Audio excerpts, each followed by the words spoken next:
9 out of 10 golfers struggle with the slice and they just don't know how to get rid of it. In this video, I'm going to show you how. In this video, I'm going to talk about 3 struggles I see with amateur golfers and your recreational golfers that just struggle with that slice, that high right ball with no distance and no direction.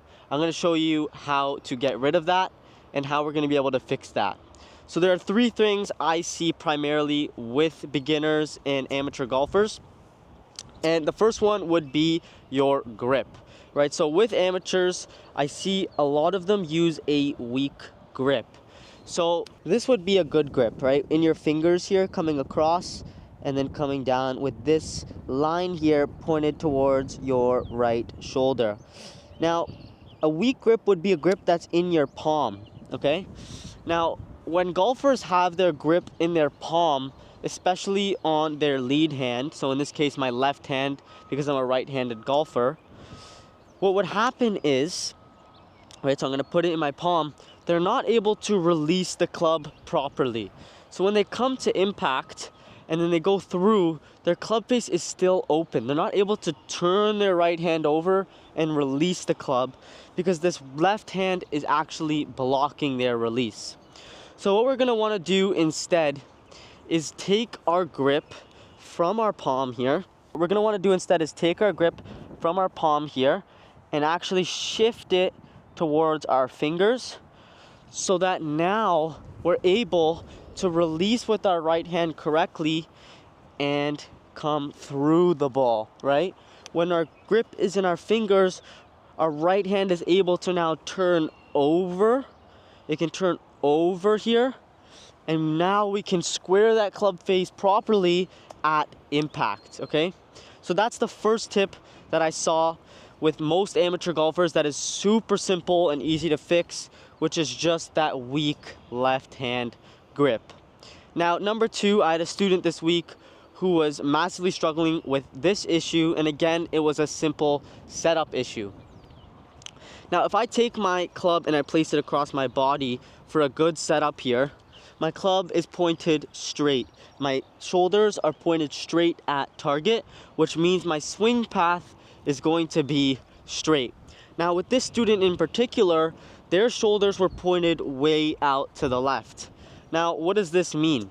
If my shoulders are pointed way out to the left, my swing path is going to follow my shoulders. So that means I'm going to be coming out to in just because my shoulders are pointed out to the left. So what we did for him, which fixed this almost instantly, was we took him to setup. Again, he was still pointed left, and I told him to take his right hand and put it behind his thigh here. Now what that does is if we slide our hand behind our thigh, we go from having our shoulders pointed out to the left, we slide our hand down, and now our shoulders suddenly become more aligned to target, because that's just how our body works, right? So slide it down the back of your thigh, and now my right shoulder is lower, my left shoulder is higher, and now I'm also pointed towards my target with my shoulders. So that was another super simple fix. We went from him pointing out to the left here, slide his hand down his shoulders, slide his hand down his thigh here, and now we're pointed right at target. And now we're pointed right at target. Okay? So that fix in and of itself really got him to instead of coming from that out to in position following his shoulders, we got him coming from a neutral position where now we're straight here, neutral, coming through neutral. Okay? Now, this same student was also struggling with his release. When he would release the club now, he would still be now, okay, pointed towards target, right? We did this drill already, but he was still struggling with that slice. And that was because of his release, okay? So when I do this release here, and I'm through the ball, that's a good release, through. But what he was doing was he was coming up and he was pulling across. He was cutting across the ball, almost like you're hitting an outside curve with a soccer ball, right? We don't want that at all. That causes that out to in club path and swing path. So what we're gonna want instead is him or you, if you're struggling with this, to instead of feel like you're cutting across the ball like this, which doesn't help direction or distance or consistency, we got him to feel like he was actually coming from the inside and going to the out, right? We did the exact opposite thing here, right? So we just got him feeling, okay, now instead of following this line with his swing path, we're following the exact opposite line, right? So we're fixing his swing path by doing the exact opposite thing here. So what I got him to do after putting his shoulders straight here was now moving this left shoulder slightly to the right. Okay, now when my shoulder's slightly pointed to the right, what that'll do is again switch my swing path to now come from the inside here to the outside, which is completely optimal if you want to manage your distance and overall accuracy with your driver properly. So again, we got him coming from out to in, shoulders out, pulling with that release, to now coming from in to out with a good release of the club, right? We want to be easy here. This is not a forceful swing. This was a really simple swing for him to do, and he really loved this swing change, which he'll apply in practice to get it ingrained with his muscle memory. Okay, now the next issue I saw with one of my students this week was when they set up to the ball, everything was good. Shoulders were aligned straight, everything was good. But now when they came back, they actually came from the inside here. So they would come back and they would come from the inside. What this does when you come from the inside is your brain's actually really, really powerful. What it'll do now is instead of coming back from the inside where there's no space, your brain will end up overreacting and coming over the top to compensate for that inside strike. So his brain would then come from the inside, over, and then over top to compensate. Now what that leads to is either a terrible shot, which is a top, or an absolute balloon slice. So let me show you here. Inside, he would come over the top, and then he would come over the top. And he was wondering why he sliced it. Well, the reason for this was just as simple as his takeaway. What we fixed instead was for him to actually pause at parallel here. This is something we call P2, okay?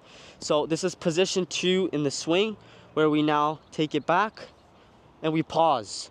Now I'm in a great position. When he took it back and he paused, he was over here, right? Out from the inside. So again, a good drill for this would just be to pause right here. Okay, now I'm in a great position. My hands are in line with my club. Now, even to fix this, it would be taking the club out from the outside, right? We can take it out from the outside here, and that again will promote the opposite feeling, right? Your brain will overcompensate from coming from the outside to now coming from the inside, right? It's a weird feeling to ingrain, but this is what ended up working for him. So if I try that out, just in and of itself, coming from the outside and then coming from the inside, I end up having an actual straight shot. Okay, so when I took my club out from the outside there, my brain overcompensated to come from the inside and have that in to out club path. And that ended up fixing his slice, okay? So if I were to put all these things together to go over everything again, the top 3 issues I see that are most common with slicers of the golf ball, which is 9 out of 10 people, would be this. Number 1, a weak grip. If your grip is in your palm, you're not able to release the club correctly, and what will happen is you'll end up having that open face at contact and through, which will lead to that high right shot. What we're gonna wanna do instead is put our grip in our fingers here, come across, and now we're able to release over with our right hand, okay? Number 2, if your shoulders are pointed too far left, your swing path will now go from out to in, cutting across the ball, almost like an outside kick with a soccer ball, which is not what we want. That's not optimal. What we're gonna wanna do instead is put our right hand on our right thigh here, move it down, and automatically your shoulders will end up be pointing to target. Now your swing path will be coming from neutral to neutral through the ball. Now, number 3 would be taking the club from the inside. Okay, when you're coming from the inside here, your brain overcompensates to come from out to in, and that'll lead to that, again, high, spinny right shot with no distance and direction. What we're gonna wanna do instead is now check. Okay, we're in a great position here. If not, be in front of your body on the outside. Now your brain will overcompensate by coming from the inside to hit those nasty draws that we all know and love. So if I were to put all those things together, I know it's a lot of information, but if I were to put all those things together, this is what would be produced. Okay, good grip here. Gonna come from the outside, if not right in line with my body, and swing through the ball with my shoulders pointed towards target. I can just check like that. Perfect. Now this is what would be produced.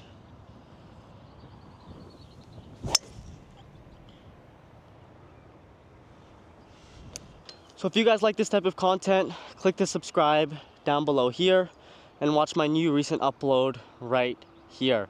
Drop a comment for the type of videos you guys want to see next. I'll see you guys in the next one.